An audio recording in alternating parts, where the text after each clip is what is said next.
Huh. That's, we're on. We're on? Well, I'm going to start here in a second. I got a problem. For some reason, there's nothing coming out of this amp. I think the guitar is on, right? Plugged in. Yeah. And that's plugged in down there. See, this works. Yeah, that's on. It's got a little light coming on. We're going to start the show properly, and now we're not. And it's all my fault because I'm having technological issues. What's wrong with this amp here? Is the cord bad? The light's on. Okay. Well, here's what we're going to do. Hey, Bob, would you do me a favor? Just hold this for a second. I'm going to change the amps. I don't have a stand for this. I thought I was going to be okay here, but wait a second. It was just, I thought I plugged it in all the way. Okay, all right, thanks. Thanks, Bob. Where were we? About to do the intro, I think. Oh, yeah, we're going to do the intro. Okay, hang on.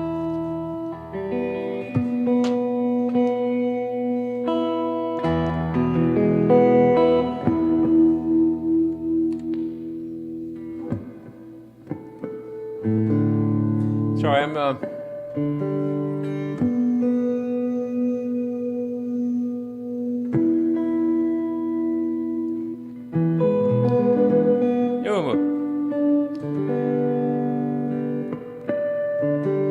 I thought I had everything together, and I was going to do everything right.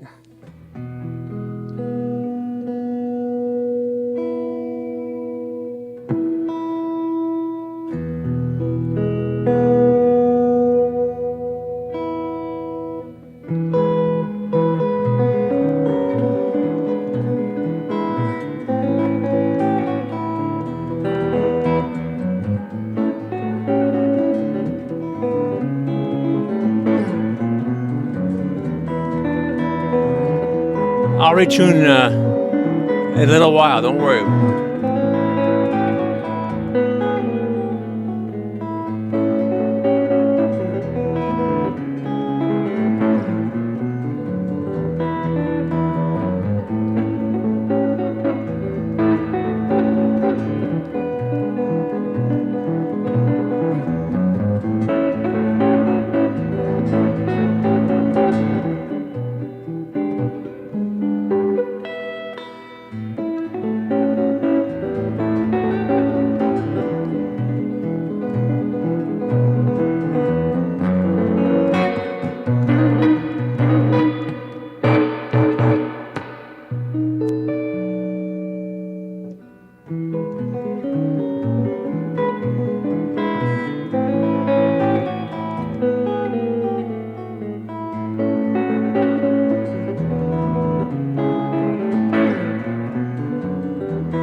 I want to apologize for that tuning, but anyway, welcome to Tom's Guitar Show. I'm Tom. They call me Guitar Tom because I'm often seen with the guitar. And they call me on the phone. They ask me. They say, "Hey, man, what's your show about?" And anyway, I say, "Well, it's about an hour. It's about guitar players, guitar playing, all things guitaristic." So if you want to call me on the phone, I mean, the number will appear on your screen at some point, and then you can dial that number, and I can answer your questions about guitars and guitar playing and what kind of guitar is right for you, the care and feeding of your guitar. Some related topic like the guitarron, the guitarra, citerns, sitars, banjos, balaicas, bazookas, bajos, sextos, tiples, cavaquinhos, ukuleles, banjolales, banjolins, mandolins, mandoras, mandolas, mandocellos, mando basses, bassoons, bass drums, sack butts, drum horns, chordholts, tromboninas, trombones, trumpets, timbales, timpanis, pipe organs, piccolos, ocarinas and accordions, harmoniums and harpsichords and harmonicas, auto harps, kazoos, xylophones.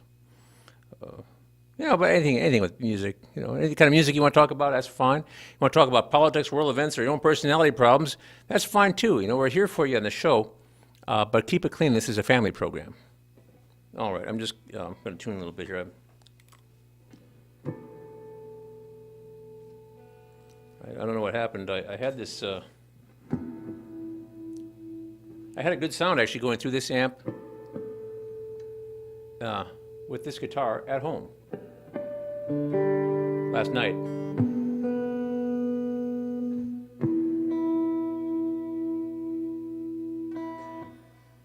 This is a Vibro Champ XD. It's a Fender. Has some tubes in it, and it's solid state and tube mix. I also brought a Vox amp that I've had the show a couple times before. I got both these amps, fairly recently, used and fairly cheap, especially a Vox. But these are old names from the old days. Vox is an English company, although I'm sure it's probably made in Vietnam or someplace. Not sure where this Vibro Champ was made, either Mexico or Indonesia, I assume. But anyway, the thing about having a tube in your amp is it gives it a sort of a warmer quality than just plain solid state. Although I like plain solid state amps because they're really clean, and I like a clean sound. But actually, the thing about this whole guitar business is that myself and a lot of other people are like this too. I'm just always trying to make it sound a little bit better, or trying to find the right sound. And there are all kinds of ways you can sound. I've been doing, nylon strings and acoustic electric, and then of course this guitar here. This is a DBZ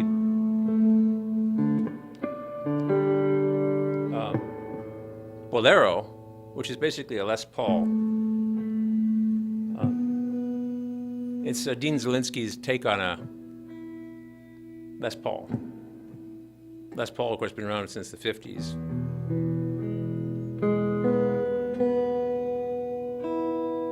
For some reason, I can't get it in tune. Fortunately, I brought a Godin Multiac nylon string electric guitar in case I never get this one in tune. I could just spend the whole show trying to tune my guitar. People are like, flip, right? Like the old saying goes, 90% of the time tuning your guitar and 10% playing out of tune. I think it's 50-50, actually. Well, that's our lute joke. That joke is like at least 400 years old for people to play the lute, because the lute had like double strings and a whole lot of them, depending on what kind of. So our generation. Yeah, 400 years ago or 500 years ago. But the lutes had a lot of strings. They had like 13, 15. They usually like the first string's usually single. The other ones are doubles, and it had a lot of different ones. The Thierbo had a whole bunch of strings that had these big long ones that would stick up. They're like 6 feet long, but they wouldn't have any frets on them. They'd just be open like harp strings. And these jokes, like in the 18th century, said you can keep a horse in Paris for what it costs to string your lute. So because and the strings are made out of sheep gut, or something we've covered on the show before, that the gut was not cat gut, it was sheep. And cat gut is, you looked it up. Because all the crazy cat ladies call in when we tell them about the cat gut in the guitars. Yeah, it's got nothing to do with felines. It's actually another word from another language. So, but the gut strings, they stretch and stretch and they break, and you get slivers when you slide, So, anyway, you should quit fooling around and play something. Again, number 5. You see, FX level still too high. There we go. And bass maybe a little bit too much.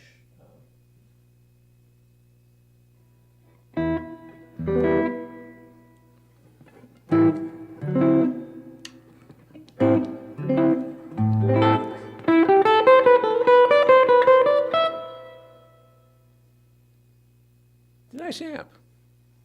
I'll remember to try to play the nylon through it, but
It's my highest note.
Did you notice we have a young guy on the crew tonight? Yeah, yeah. Well, you're younger than us.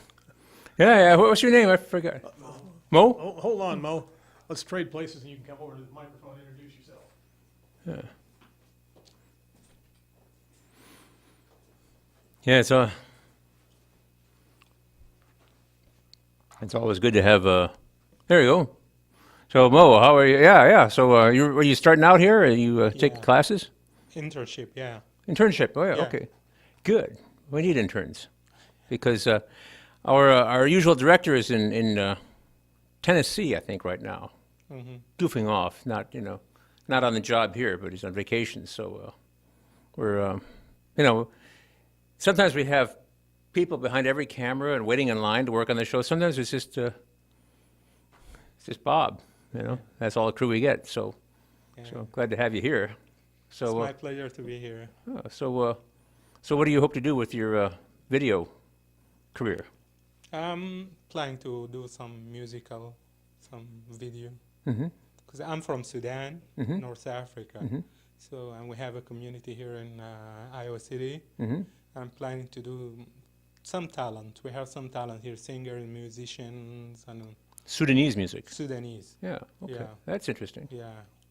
That's good. I don't think I know anything about Sudanese music. Maybe one day we'll bring somebody who can play oud, flute. I have an oud at home. Yeah. I would be very if you have somebody who can play the oud, I'd be very interested. I'm familiar with oud music, like from Egypt and so forth, but Yes. I don't know about Sudan. Isn't that far? Well, it's It's big. south. Yeah, it's Yeah. close. It's music is closer. Mm-hmm. More of pentatonic music. Yeah. Uh-huh. Well, I'm familiar with the oud. I don't pretend I can really play one at all, but if you can bring somebody who can play the oud onto the show, maybe I'll bring my oud along with me, and I can get a few pointers because Okay, I we'll do that. I think mine's from Morocco. Actually, my oud was built in Morocco, but Okay. it's very interesting to me because the guitar came went to Europe. It was there was the oud was in the Moorish invasion of Europe, like in Spain and so Mhm. forth, the occupation. And then in 1492, when they finally got threw the Moors out, they were doing this ethnic cleansing in Spain. They invented their own instrument because they didn't want to use the oud anymore because that was the Moorish instrument. So they invented the guitar, Mm-hmm. the huayla and the guitarra. But the Northern Europeans continued to play the lute. And they say, well, what a lute? What? So they asked somebody, asked a Moor or an Arab or somebody, what do you call this? A lute. Say, oh, a lute, okay. So that's where the lute came from. So anyway, it's interesting. It's a long story. I mean, it goes back many hundreds of years, but that's kind of where the guitar came from, was that. Because apparently the Europeans didn't have a fingerboard before. They had the harp and Okay. pipes and things, and they got that from the Moors, the fingerboard, because you can have more than one note on one string, you see, as opposed to having to have one string for each note. You could be economical. So it's all because of the oud. Yeah, bring somebody on sometime. That'd be great. Okay. We'll set up a couple chairs. They can tell us all about it and play for us. Sure. Yeah, do it. That'd be great. Yeah, sure. We'll do that. I'm glad you're here, Mo. All right. Warn us the week before you do. That's the Tom brings it to you. Okay. Now let me know so I can bring my oud. All right. We'll See. do that. Maybe they could help me get it in tune. But I'd be very interested. I like the sound of it. I like the music. This week I'm playing electric guitar, but do you know the company that makes this guitar here, this blue one in Quebec, in Canada, they make an electric oud also. They make electric oud with no frets and the it's shaped a lot like an oud, but it's electric, Yeah. and it's also solid body, and so I don't know. It's interesting, but Yeah, it is. yeah, that sounds great. Well, welcome Thank you. aboard. I should play something else. Let's see. What if I turn this down and I turn this up?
So where can people see you live this week?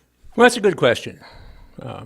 Very good question. So, yes, I will be. I'll be in Kelowna on Friday and Saturday night this week. Enough of these interruptions with things that have been going on. I'll be at the Tuscan Moon in beautiful downtown Kelowna, Iowa, right next to the bakery.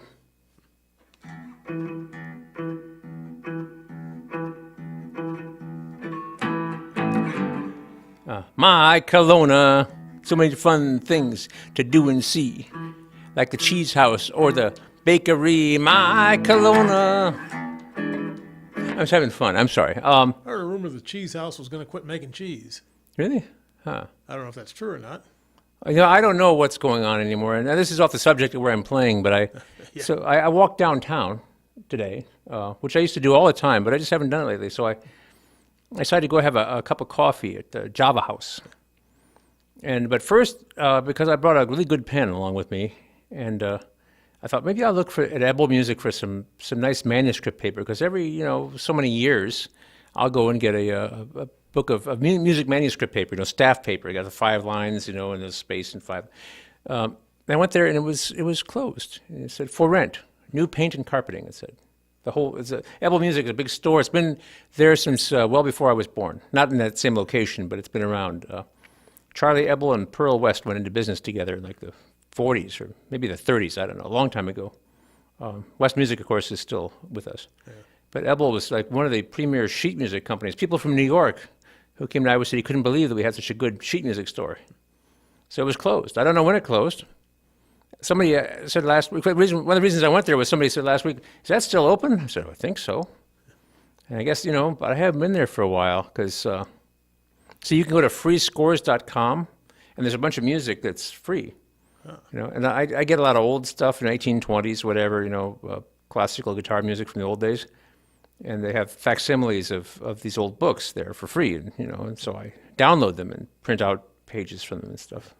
So I actually haven't bought a music book for a while, and it's gone. So, but the Tuscan Moon is still. Tuscan Moon's still there. But to finish my boring story, so I went to Java House and I asked for a Steamboat Bill. It's been discontinued. That was one of their that was like the main coffee that you get there. That was the coffee I always got there.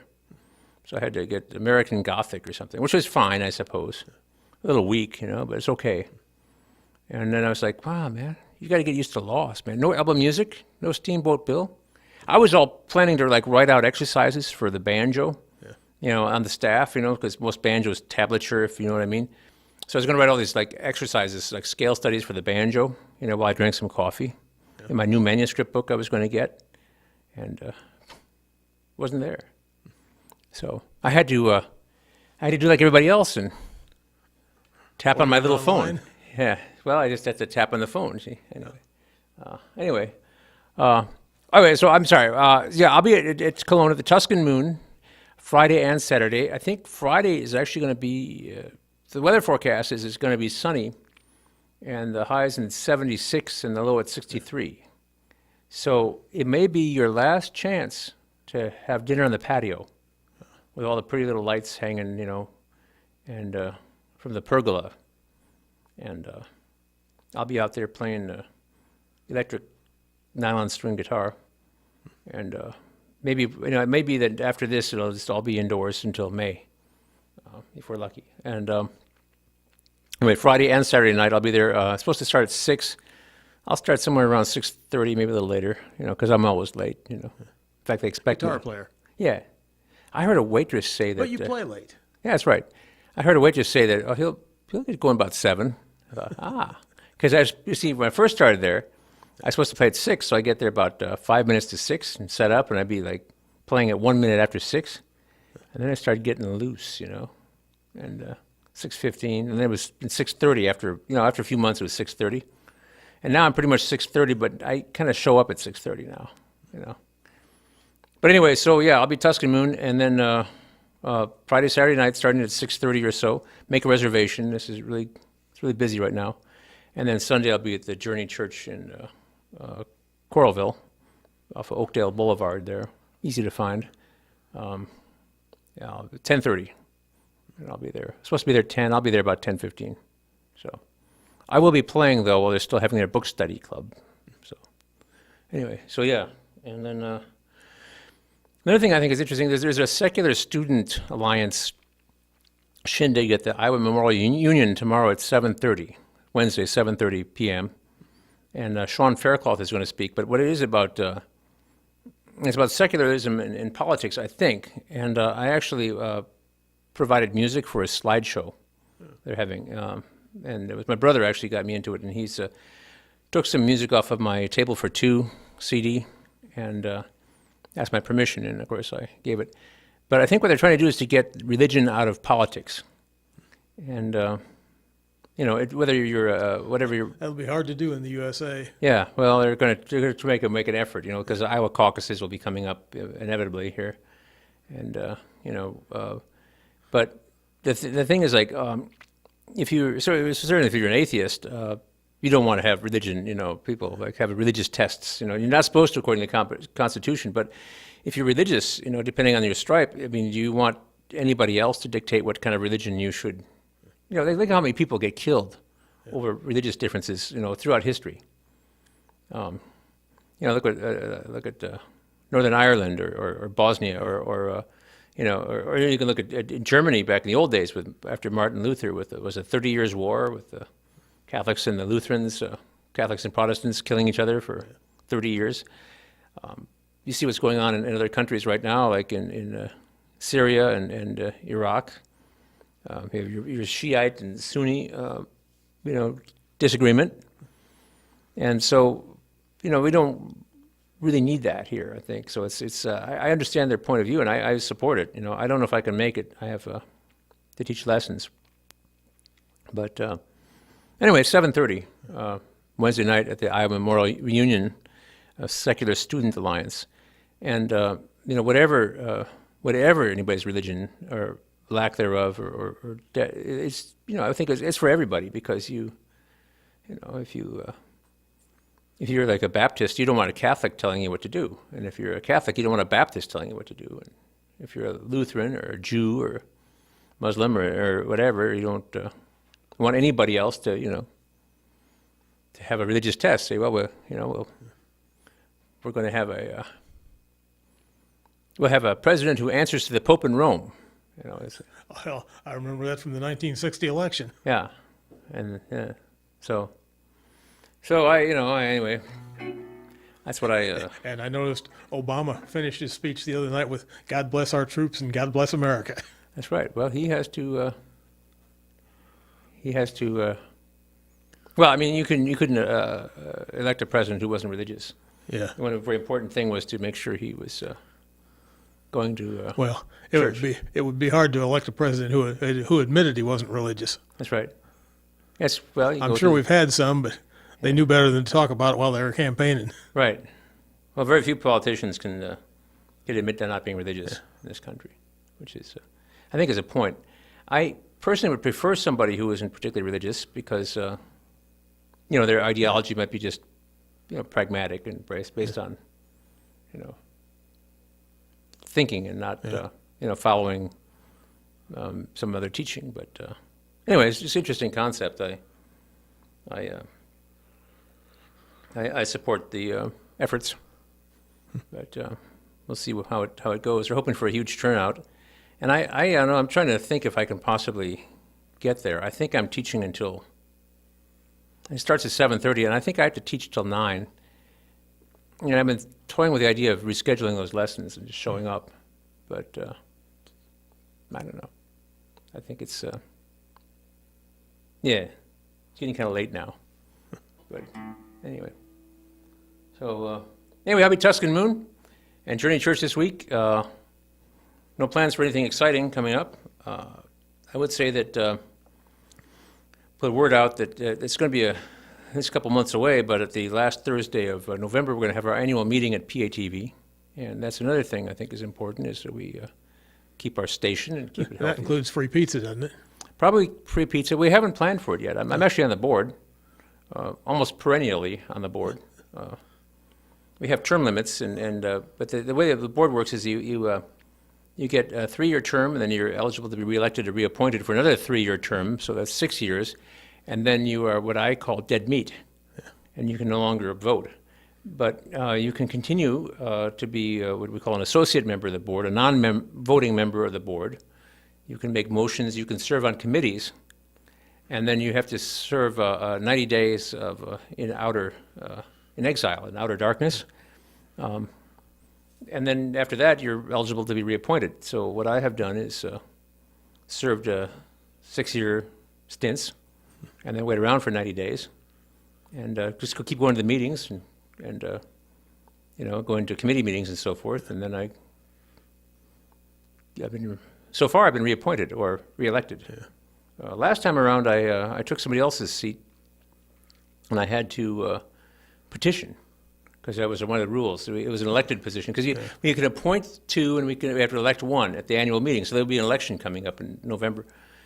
So I took over for somebody who quit, who had been elected. And so I had to be elected, but instead of calling the membership, I went around and petitioned everybody as per guidelines or bylaws. So I went around with a little clipboard and a little sheet, and I went up to everybody I could find from PATV and got them to sign my petition. And then I was reinstated. So anyway, I've been on the board all these years. Somebody has to do it. Yeah. You know. But so we haven't planned the annual meeting yet. But last year we had it at the mill, and we had free pizza, and film and presentations and music and an election. Yeah. So anyway, that's what we'll have. I hope we'll have something similar this year, but we haven't planned it yet. But so you're in favor of free pizza? Oh, yeah. How about you, Mo? You in favor of free pizza?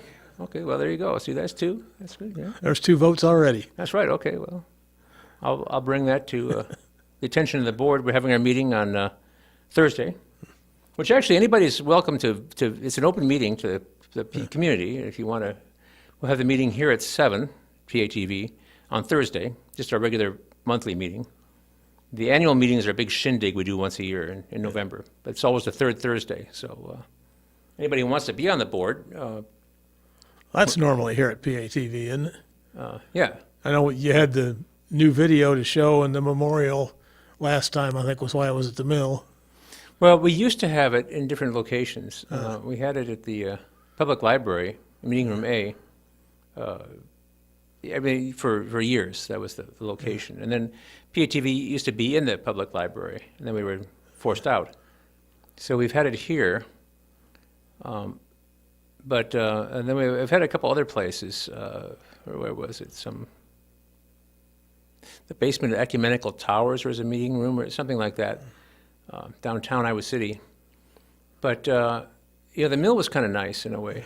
It was sort of party, you know, and then also rather than having to have the pizzas delivered, we can just have it come from the kitchen. Right. See, so, but we could have it here. We've also had it so it's here and then upstairs. But Thursdays they have their open mic, and we found that their open mic has taken over the, Uptown Bills. The open mic has, they would start, people would start flocking for the open mic, and it would become like a Uptown Bills open mic experience, and which would really compete with PATV's annual meeting. So I think that's why we decided to have it at the mill. And we've also shown our movie at the mill, the Moon 03. Right. Have screenings there, so it's been a pretty good place really for us. The pizza wasn't bad; it's pretty good. Yeah. Used to always have the all-you-can-eat spaghetti at the mill. I don't know if they do that anymore, but I'm just doing a low-carb sort of thing.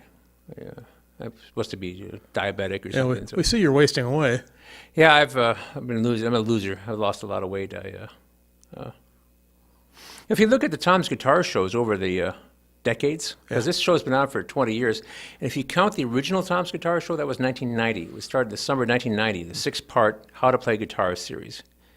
And this guitar show was 1994, so it's been 20 years. So 1990 I was quite slim, relatively young too, actually. And then, and then the early Tom's Guitar shows, I was, I was slightly different, maybe a little bit more beefy, perhaps, 1994, 95. And then, having the baby, I put on a lot of weight. Men put on a lot of weight when they have a baby. Right. There's a thing, sometimes the men put on more weight than the women do. But then, then there was that. And then after my son, got to kindergarten, because I was taking care of this baby all the time, and I would not eat anything all day, then I'd eat a big plate of noodles or something like that, and then go to bed and sleep a few hours before I had to get up in the middle of the night and, give him his bottle and sing, "Today the bottle let me down," about the bottle let me down. Yeah. Plug that thing. But then I got quite heavy again then, you see. But after he went to kindergarten in first grade, I got in really good shape, you see. and then and then, you know, after a number of years, you know, after that, I let myself go, you see. And now I'm like basically in shape again, you see. So if you look at if anybody were bored enough to actually look at the archives of Tom's Guitar Show and the photographs and so forth going over the last 20 or 24 years, you'd see a lot of different Toms. You know, like, say, Christmas time when we're doing reruns, maybe you should pull one from 20 years ago instead of a recent one. Yeah, I actually, they're on a 3/4-inch U-matic tape. Ah. But many years we're in 3/4-inch U-matic. We don't have a deck here anymore, and I hope that the videos are still in good shape. I've been thinking of trying to raise money or write a grant or something to have the old shows, a bunch of them transferred to some medium I could use. Yeah. It'd be interesting to have a couple of the half-hour shows from the 1990, and certainly some of the the shows from the 90s. And a lot of people used to call in all the time. We'd get like a dozen calls. 18 was a very common number of calls to get in a 1-hour show. Well, when I first started coming, we had 2 or 3 regular callers, but Yeah. we haven't had that so much. Well, people lately. don't call anymore. We should probably put up a Twitter feed or something like do that. You know, people. Yeah, the young people all text. Yeah. Well, there's a woman. I don't think she was on my show, but she was a singer. I was working with her a little bit, and actually, I officiated at her wedding because I had myself ordained on Universal Life Church, ULC, and but she was a singer. She sang at Trek Fest, and we did a couple of things together. I think maybe she was on the show, but so we were kind of like friends and everything, and so I had a cheap phone. I had a flip phone that wasn't really good for texting, really wasn't designed. So I said, well, I'll just talk to you, And she said, well, I don't like talking. It's like too personal. Geez, I thought we were pals, Texting. I don't know. Anyway, well, before I switch amps, this amp is working out pretty well. It sounds pretty good, doesn't it?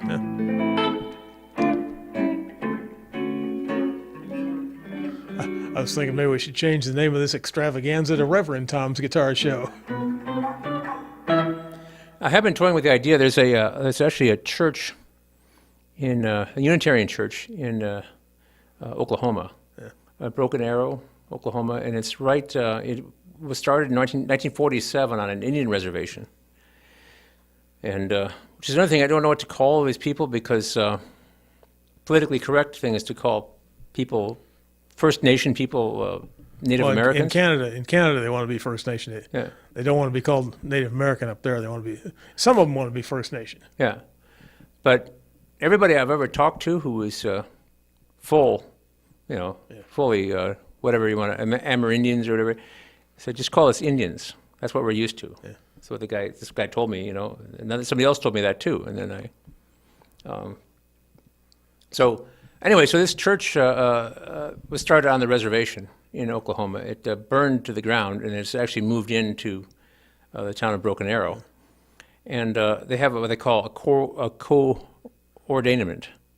And because I've already been ordained in Universal Life, which is anybody can do, it's no problem, you have to send them a faith statement. And, if they approve you, then you can be ordained in this one, which is a open door, open faith, or something, or Unitarian church. And the guy who would actually sign my papers is an Indian, and he's gay. But the minister, the guy who does all the outreach and stuff, and he does works on the reservation, and he does a prison ministry and stuff. And I read about him. But anyway, I was thinking about that. I had this weekend off, and I was almost set to just drive down there. You don't have to. I mean, you can just do it all through the mail. But I thought I'd go down there with my guitar and attend one of their services, because it's a very interesting sort of inclusive egalitarian thing. Because I've been ordained in Universal Life, and I'm not religious myself. I'm interested though in humanity and so forth. So it's kind of interesting to be in this position because I've obviously played in a lot of churches. I play at church every Sunday now, but I've been to a lot of churches and synagogues and mosques. I've never actually attended a Buddhist prayer,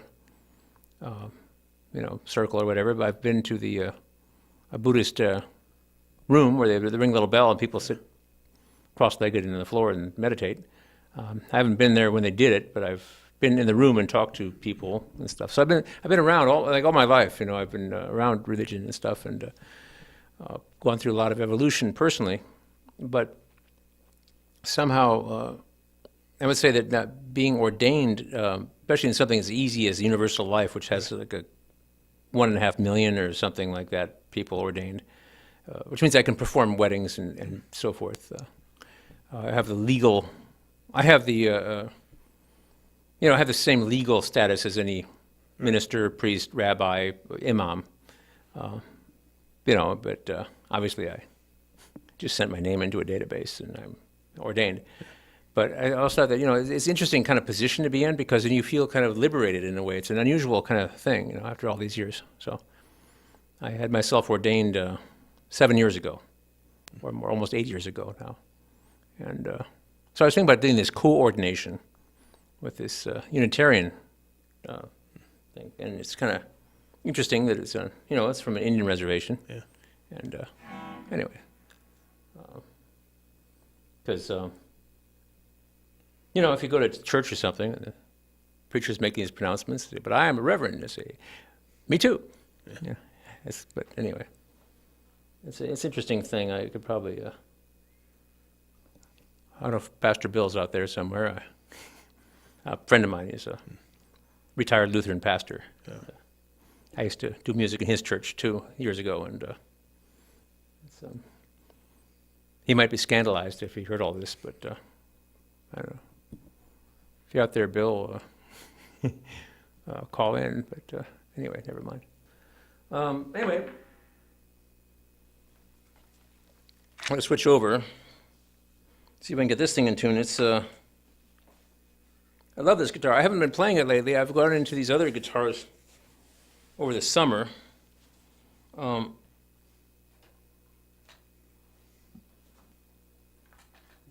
This is a Godin Multiac.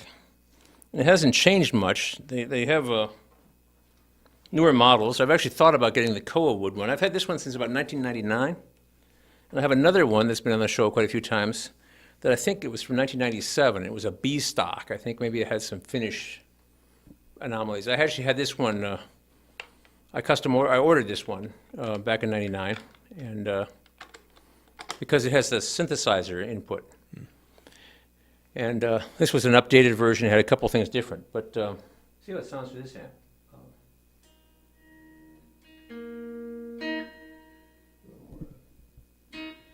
I have to do a little tuning here, I'm afraid. But as I say, I have two of these. I also have a third one, which is very old. I think it's probably from the 80s. It's a prototype model.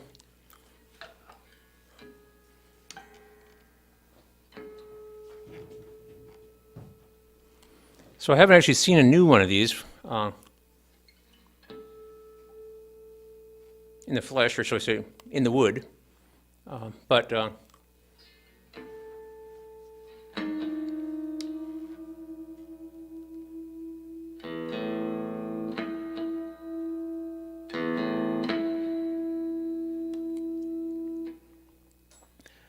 haven't seen one, but I've seen pictures. They look exactly the same. The only one of the main differences is that the new ones have the fingerboard in this is made out of ebony. The new one has a composite fingerboard. I forget what the stuff is called, but it's made out of recycled paper products and chemicals, but it's black and shiny. I hear it's an awesome fingerboard, but I have never experienced it.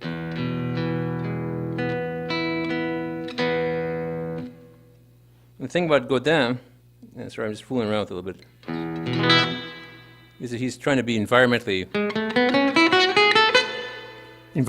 friendly. So he has sustainable woods.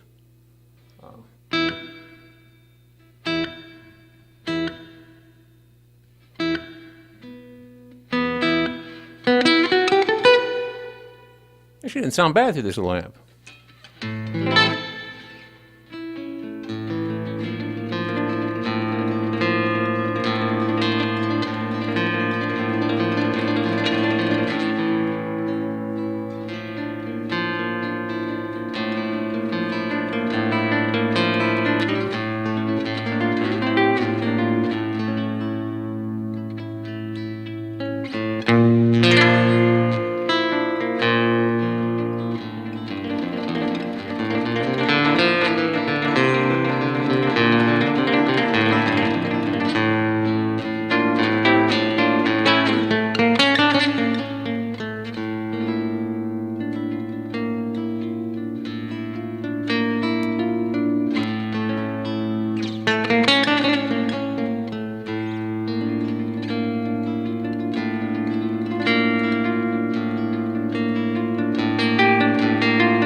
Sounds pretty good, don't you think?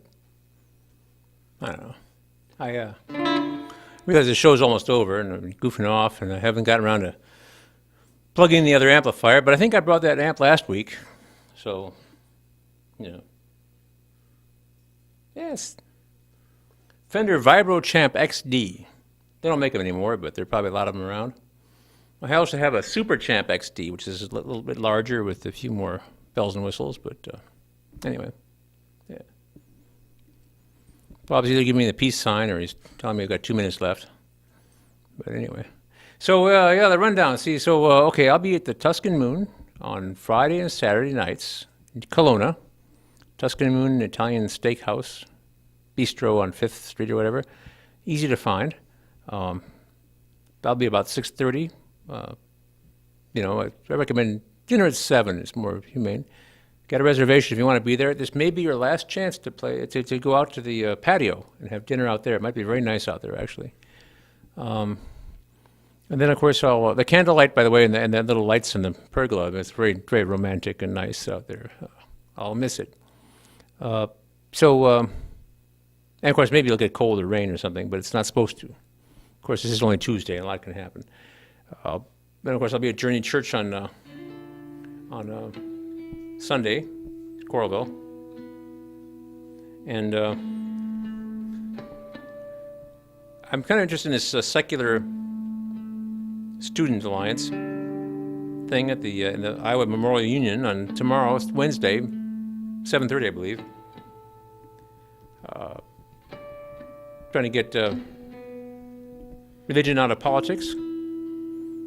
I think it's something we should probably do as a people, because there's so many of us in different religious backgrounds, and so we should get it out of politics. And I think that's what it's going to be about, basically. The guy's going to do a presentation, read questions and answers. And so I would be there if I were you. I might try to be there myself.